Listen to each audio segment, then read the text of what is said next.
দিলীপবাবু আসতে চাননি, কিন্তু ওনার বৌমা এত জোর করল যে এই বুড়ো বয়সে বৌমা আর ছেলের সাথে দার্জিলিং আসতেই হলো।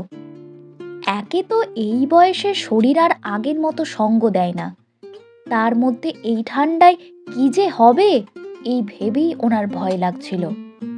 তবে হোটেলের রুমটা বেশ গরম, গরম জলে স্নান সারতেই শরীরটা বেশ জুড়িয়ে এলো। রাতে ডিনারের সময়, বাবা, কাল ভাবছি আমরা একটু ট্রেকিং করব। তা তুমি কি হোটেলেই থাকবে নাকি বেরোবে কোথাও? না মা, হোটেলে কেন থাকবো? এরপর আর আসতে পারবো কিনা তা তো জানি না। তাই একটু ঘুরেই নিই বরং। তবে সোয়েটার মাফলার সব ভালো করে পরে যেও, হ্যাঁ? হ্যাঁ রে মা, ঠিক আছে। দিলীপবাবুর ছেলে বৌমা বেরিয়ে যেতেই উনিও একটু হাঁটতে বেরোলেন। একটু যাবার পর একটা ফাঁকা রাস্তা ধরে হাঁটতে লাগলেন। এভাবে অনেকক্ষণ হাঁটার পর খেয়াল করলেন এমন একটা জায়গায় চলে এসেছেন যেখানটা বেশ ফাঁকা ফাঁকা, ধ্বংসাবশেষ মতন। পাশে ঢালু হয়ে নেমে গেছে রাস্তাটা, সামনে খাই, গড়িয়ে পড়লেই শেষ। আগাছা গজিয়ে আশপাশটা জঙ্গলে ভরে উঠেছে, কেমন একটা ভুতুড়ে জায়গা। গা ছমছম করতে লাগলো। পুরনো একটা গেট, এর অবশেষটুকু দেখে এটা নির্দ্বিধায় বোঝা যায় বহুকাল আগে এখানে কোনো হোটেল জাতীয় কিছু ছিল। অবশেষে এর গায়ে লেখা নামগুলো পড়তেই হঠাৎ সারা গা জুড়ে এক ভীষণ শিরশিরানি। দিলীপবাবুর মাথা দম করে ঘুরে উঠল। তিনি নিজেকে সামলাতে না পেরে বসে পড়লেন আর বললেন, মোহমায়া হোটেল?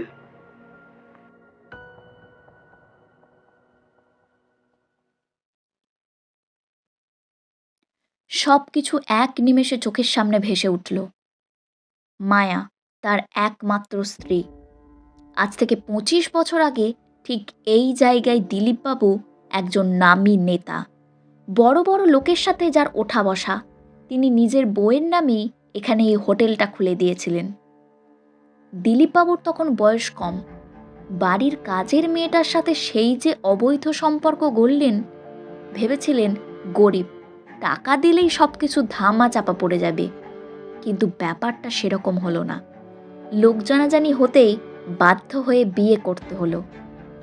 সম্পর্ক গড়েনি, কিন্তু নাটকটা করতে হলো ভালোই। এইভাবে ছেলেও জন্ম নিল, কিন্তু সংসারে দিলীপবাবুর মন নেই। তখনও উনি ফাঁক খুঁজে চলেছেন এর হাত থেকে বাঁচার। এদিকে নেতাগিরি করে উনি পসারও ঘটিয়েছিলেন। কিন্তু মায়া খুবই চালাক।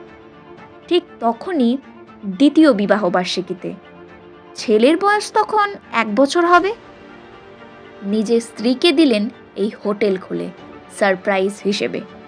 যেদিন উদ্বোধন হলো ঠিক তার 2 দিন পর এক ভয়ঙ্কর আগুন লাগলো ভোরবেলায়।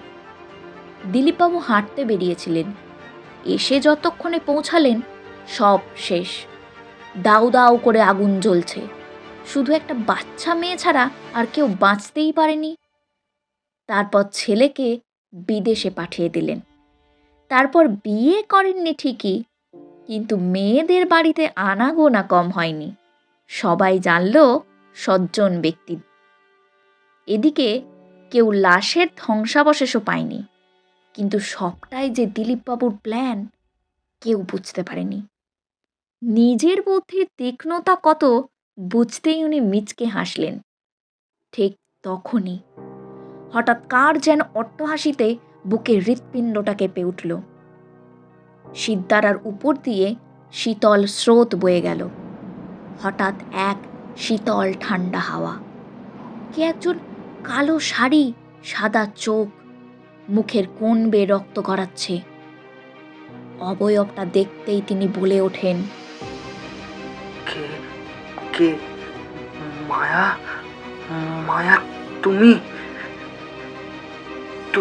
তোমাকে তো সেদিন, হ্যাঁ হ্যাঁ, ওই তো সেদিন ঘরে বন্ধ করে আমি নিজের হাতে আগুনে পুড়িয়ে মেরেছি।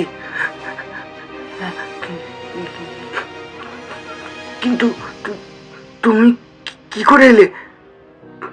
কি করে এলে? না না না না, আমি ভুল দেখছি না তো? ভুল দেখছি না? না না, এ হতে পারে না, কিছুতেই হতে পারে না, কিছুতেই হতে পারে না।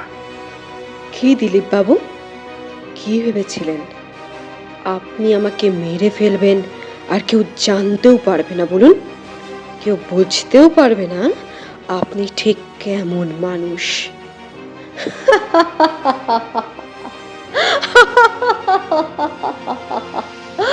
দেখুন, আমি আবার ফিরে এসেছি। আপনার করা কাজের প্রতিশোধ নিতে এসেছি। আপনার খেলা এবার শেষ। এইবার আমার খেলা শুরু।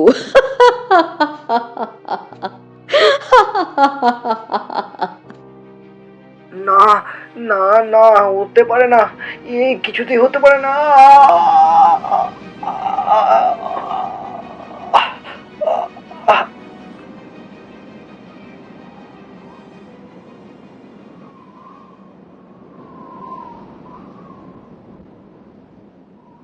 তারপর সব হাওয়া, কেউ নেই। ঠিক তখনই কোথা থেকে যেন ছেলে বৌমা এসে হাজির।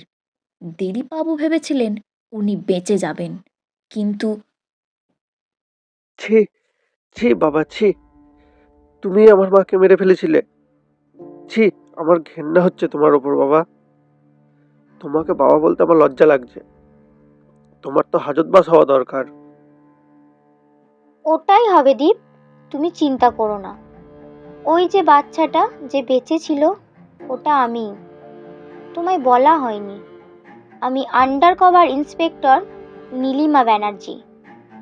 আমি যখন কেসটা নিয়ে সার্চ করলাম, তখনই দেখলাম দিলীপবাবুর নামটা ওখানেই।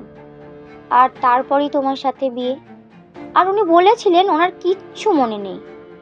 টাকা দিয়ে রিপোর্ট দিয়েছিলেন, ওটাতেও তাই লেখা ছিল।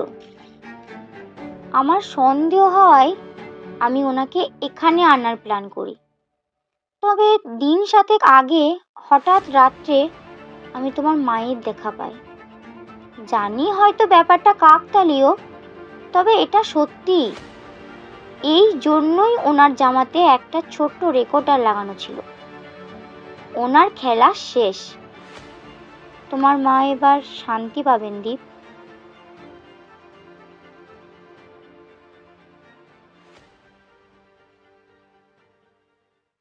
ঠিক তখনই একটা শান্ত শীতল হাওয়া নীলিমাকে স্পর্শ করে চলে গেল।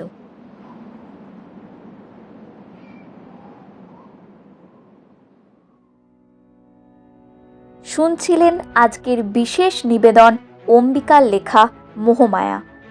আজ গল্প পাঠে ছিল সৌভিক, সৈমি, সৌরভ, পম্পা এবং আমি অর্পিতা। পোস্টার ডিজাইন, ধ্বনি পরিকল্পনা এবং গল্পের সমগ্র পরিচালনায় ভাস্কর। আমাদের আজকের এই গল্পটি ভালো লাগলে লাইক, কমেন্ট এবং শেয়ার করতে অবশ্যই ভুলবেন না। এবং আরও নতুন নতুন গল্পের আপডেট পাওয়ার জন্য এক্ষুনি সাবস্ক্রাইব করুন ভয়েস টু টেলস ইউটিউব চ্যানেলটিকে। সবাই ভালো থাকবেন, সুস্থ থাকবেন।